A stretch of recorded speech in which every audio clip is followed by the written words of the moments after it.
ಜ್ಞಾನವಿಕಾಸ YouTube ವಾಹಿನಿಯ ಸಮಸ್ತ ವೀಕ್ಷಕರಿಗೂ ನಮಸ್ಕಾರ. ವೀಕ್ಷಕರೇ, ಈ ದಿನದ ಜ್ಞಾನದ ಜಗಲಿ ಸಂಚಿಕೆಯಲ್ಲಿ ನವಮಾಧ್ಯಮಗಳ ಆಚೆಗಿನ ಬದುಕು ಎನ್ನುವ ವಿಷಯದ ಬಗ್ಗೆ ನಾವುಗಳು ಮಾತನಾಡುವವರಿದ್ದೇವೆ. ನವಮಾಧ್ಯಮಗಳು ಎನ್ನುವಂಥದ್ದು ಇತ್ತೀಚಿನ ದಿನಮಾನಸದಲ್ಲಿ ನಮ್ಮೆಲ್ಲರ ಬದುಕಿನ ಹಾಸುಹೊಕ್ಕಾಗಿದೆ. ಹೌದು, ನವಮಾಧ್ಯಮಗಳಿಲ್ಲದ ಬದುಕನ್ನು ಊಹಿಸಿಕೊಳ್ಳೋದು ಅಸಾಧ್ಯ ಎನ್ನುವ ಮಟ್ಟಿಗೆ ನಾವೆಲ್ಲರೂ ನವಮಾಧ್ಯಮಗಳಿಗೆ ಅವಲಂಬಿತರಾಗಿದ್ದೇವೆ. ಹಾಗಾದರೆ ಈ ನವಮಾಧ್ಯಮಗಳಿಂದ ಉಂಟಾಗ್ತಾ ಇರುವಂತಹ ಕೆಡುಕಾದರೂ ಏನು ಅನ್ನೋದನ್ನು ನೋಡೋದಾದರೆ, ಮುಖ್ಯವಾಗಿ ಮೊಬೈಲ್ಗಳು, ಕಂಪ್ಯೂಟರ್ಗಳು ಹಾಗೂ ಇತರ ಸಾಧನಗಳ ಮೂಲಕ ಮನುಷ್ಯ ತನ್ನ ದೈನಂದಿನ ಕೆಲಸಗಳಿಗೆ ಇಂತಹ ಸಾಧನಗಳನ್ನು ಅವಲಂಬಿತನಾಗಿರುವಂತಹ ಅವಶ್ಯಕತೆ ಬಂದೊದಗಿದೆ. ಇತ್ತೀಚಿನ ದಿನದಲ್ಲಿ ನಾವುಗಳು ಗಮನಿಸೋದಾದರೆ, ಮೊಬೈಲ್ ಇಲ್ಲದ ಬದುಕನ್ನು ಊಹಿಸಿಕೊಳ್ಳೋದು ಕೂಡ ಅಸಾಧ್ಯ ಎನ್ನುವಷ್ಟರ ಮಟ್ಟಿಗೆ ಅವಲಂಬನೆ ಎನ್ನುವಂಥದ್ದು ಆರಂಭ ಕಂಡಿದೆ. ಹಾಗಾದರೆ ನವಮಾಧ್ಯಮಗಳಿಲ್ಲದೆ ಬದುಕನ್ನು ಕಟ್ಟಿಕೊಳ್ಳೋದು ಸಾಧ್ಯನಾ? ಅಸಾಧ್ಯ. ಆದರೆ ಅದರಾಚೆಗೂ ಕೂಡ ಸಂಪೂರ್ಣ ಅವಲಂಬನೆಯನ್ನು ಕಡಿತಗೊಳಿಸಬಹುದು. ಹಿಂದೆ ದೂರವಾಣಿ ಸಂಖ್ಯೆಗಳಿಗೆ ಸಂಬಂಧಪಟ್ಟ ಹಾಗೆ ಪ್ರತಿಯೊಬ್ಬ ವ್ಯಕ್ತಿಯಲ್ಲೂ ಕೂಡ ಆತನದೇ ಆದ ಸ್ವಂತ ದೂರವಾಣಿ ಸಂಖ್ಯೆಗಳ ಡೈರಿಯೊಂದಿರ್ತಾ ಇತ್ತು. ತನ್ಮೂಲಕ ಪ್ರತಿಯೊಬ್ಬ ವ್ಯಕ್ತಿಯು ತನ್ನ ಆಪ್ತರ ದೂರವಾಣಿ ಸಂಖ್ಯೆಗಳನ್ನು ದಾಖಲಿಸಿ ಇಟ್ಟುಕೊಳ್ತಾ ಇದ್ದ. ಎಲ್ಲ ಸಂದರ್ಭಗಳಲ್ಲೂ ಕೂಡ ನಮಗೆ ಲಭ್ಯವಿರುವ ಹಾಗೆ ಆ ದೂರವಾಣಿ ಸಂಖ್ಯೆಗಳು ಇರ್ತಾ ಇತ್ತು. ಆದರೆ ಇವತ್ತಿನ ದಿನದಲ್ಲಿ ಒಬ್ಬ ವ್ಯಕ್ತಿ ತನ್ನ ದೂರವಾಣಿಯನ್ನು ಕಳೆದುಕೊಂಡ ಅಥವಾ ತನ್ನಲ್ಲಿ ಇರತಕ್ಕಂತಹ ಮೊಬೈಲ್ ಸಂಪರ್ಕಕ್ಕೆ ಸಿಗ್ತಾ ಇಲ್ಲ ಅನ್ನುವಂತಹ ಹಂತಕ್ಕೆ ತಲುಪಿದರೆ ಖಂಡಿತವಾಗಿಯೂ ಆತನಿಗೆ ಇತರರನ್ನು ಸಂಪರ್ಕಿಸೋದು ಸಾಧ್ಯ ಆಗೋದಿಲ್ಲ. ಇದಕ್ಕೆ ಮುಖ್ಯ ಕಾರಣ ನಿರಂತರವಾದಂತಹ ಮೊಬೈಲ್ ಫೋನ್ಗಳ ಮೇಲಿನ ಅವಲಂಬನೆ.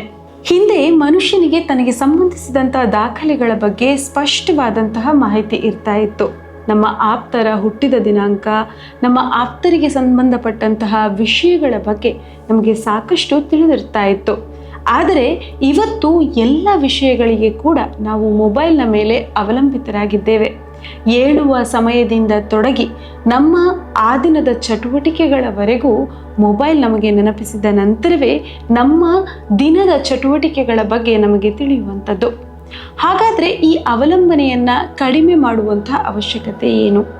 ಒಂದೊಮ್ಮೆ ಕೆಲವು ವಿಷಯಗಳ ಮೇಲಿನ ಅವಲಂಬನೆ ಎನ್ನುವಂಥದ್ದು ನಮ್ಮನ್ನು ಬಹಳ ಮೆತ್ತಗಾಗಿಸಿ ಬಿಡುತ್ತೆ. ನಮ್ಮಲ್ಲಿರುವಂತಹ ಶಕ್ತಿಯನ್ನು ಕಡಿತಗೊಳಿಸುತ್ತೆ. ಒಂದು ದಿನದಲ್ಲಿ ನಿಂತು ನೋಡಿದರೆ ನಮಗೆ ಯಾವ ವಿಷಯದ ಬಗ್ಗೆ ಕೂಡ ಮಾಹಿತಿ ಇಲ್ಲ ಅನ್ನುವ ಮಟ್ಟಕ್ಕೆ ನಮ್ಮನ್ನು ತಂದು ನಿಲ್ಲಿಸುತ್ತೆ.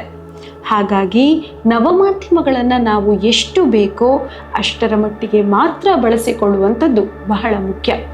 ಹಾಗಾದರೆ ಟೆಲಿವಿಷನ್ ಅಥವಾ ಇತರ ಮಾಧ್ಯಮಗಳಿಂದ ಉಂಟಾಗಬಹುದಾದಂತಹ ತೊಂದರೆ ಏನು? ಕೆಲವು ಸಮಯದ ಹಿಂದೆ ಗಮನಿಸೋದೇ ಆದರೆ ವೃತ್ತಪತ್ರಿಕೆಗಳು ಹಾಗೆ ಪುಸ್ತಕವನ್ನು ಓದೋದರಲ್ಲಿ ನಮ್ಮ ಸಮಯ ಸದ್ವಿನಿಯೋಗವಾಗ್ತಾ ಇತ್ತು. ಆದರೆ ಇತ್ತೀಚಿನ ದಿನಗಳಲ್ಲಿ ಮೊಬೈಲ್ಗಳಲ್ಲಿ ಬರುವಂತಹ ಸಣ್ಣ ಸಣ್ಣ ಸುದ್ದಿಗಳು ಅಥವಾ ಇತರ ಮಾಹಿತಿಗಳನ್ನೇ ನಾವು ಸುದ್ದಿ ಎನ್ನುವುದಾಗಿ ಭಾವಿಸಿ ಅದಕ್ಕೆ ಅವಲಂಬಿತರಾಗಿದ್ದೇವೆ. ಹಾಗಾಗಿ ಸಾಕಷ್ಟು ಋಣಾತ್ಮಕ ಸುದ್ದಿಗಳೇ ನಮ್ಮ ಸುತ್ತಮುತ್ತ ಹರಿದಾಡ್ತಾ ಇವೆ. ವೃತ್ತಪತ್ರಿಕೆಗಳನ್ನು ನೀವು ಗಮನಿಸೋದೇ ಆದರೆ ಎಲ್ಲ ಪತ್ರಿಕೆಗಳು ಕೂಡ ಈ ಹಿಂದೆ ಎಷ್ಟರ ಮಟ್ಟಿಗೆ ಅಚ್ಚಾಗ್ತಿದ್ದವೋ ಅದಕ್ಕಿಂತ ಬಹಳಷ್ಟು ಕಡಿತವಾದಂತಹ ಮೊತ್ತದಲ್ಲಿ ಅಚ್ಚಾಗ್ತಾ ಇರೋದನ್ನು ನಾವು ಗಮನಿಸಬಹುದು. ವೃತ್ತಪತ್ರಿಕೆಗಳನ್ನು ಕೊಂಡು ಓದುವವರ ಸಂಖ್ಯೆ ಕಡಿಮೆಯಾಗ್ತಾ ಇದೆ. ಒಂದು ಅವಲೋಕನದ ಪ್ರಕಾರ ಕಣ್ಣಿನ ಸಮಸ್ಯೆಯನ್ನು ಸಾಕಷ್ಟು ಸಂಖ್ಯೆಯಲ್ಲಿ ಜನ ಇಂದಿನ ದಿನ ಅನುಭವಿಸ್ತಾ ಇದ್ದಾರೆ. ಕಾರಣ, ಹುಟ್ಟಿದ ಮಗುವಿನಿಂದ ತೊಡಗಿ ಎಲ್ಲರೂ ಕೂಡ ಮೊಬೈಲ್ ಪರದೆ, ಟಿವಿ ಪರದೆ ಹಾಗೆಯೇ ಲ್ಯಾಪ್ಟಾಪ್ಗಳ ಮೂಲಕ ಕೆಲಸವನ್ನು ನಿರ್ವಹಿಸೋದರಿಂದಾಗಿ ಕಣ್ಣಿನ ಸಮಸ್ಯೆಯನ್ನು ಎದುರಿಸ್ತಾ ಇದ್ದಾರೆ.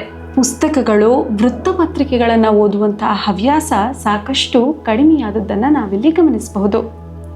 ತನ್ಮೂಲಕ ನಾವು ತಿಳಿಯಬೇಕಾಗಿರೋದು ಏನಂದರೆ, ನವಮಾಧ್ಯಮಗಳು ಖಂಡಿತವಾಗಿಯೂ ಇಂದಿನ ಅವಶ್ಯಕತೆ. ಹಾಗಾಗಿ ವೃತ್ತಪತ್ರಿಕೆಗಳನ್ನು, ನಮ್ಮ ದಿನನಿತ್ಯದ ಡೈರಿಯನ್ನು ನಾವು ಹಿಂದಿನಂತೆಯೇ ಮುಂದುವರಿಸಿಕೊಂಡು ಹೋಗುವಂಥದ್ದು ಬಹಳ ಮುಖ್ಯ. ಎಲ್ಲ ವಿಷಯಗಳನ್ನು ಕೂಡ ನವಮಾಧ್ಯಮಗಳು ಆಕ್ರಮಿಸಿಕೊಳ್ಳದ ರೀತಿಯಲ್ಲಿ ಗಮನ ಹರಿಸೋದು ಕೂಡ ಅಷ್ಟೇ ಮುಖ್ಯ. ಇಷ್ಟು ಮಾಹಿತಿಯ ಜೊತೆಗೆ ಈ ದಿನದ ಸಂಚಿಕೆಯನ್ನು ಇಲ್ಲಿಗೆ ಕೊನೆಗೊಳಿಸ್ತಾ ಇದ್ದೇವೆ. ಇಂತಹ ಇನ್ನೊಂದು ಸಂಚಿಕೆಯ ಜೊತೆಗೆ ನಿಮ್ಮನ್ನು ಮತ್ತೆ ಭೇಟಿಯಾಗ್ತೀವಿ. ನಮಸ್ಕಾರ.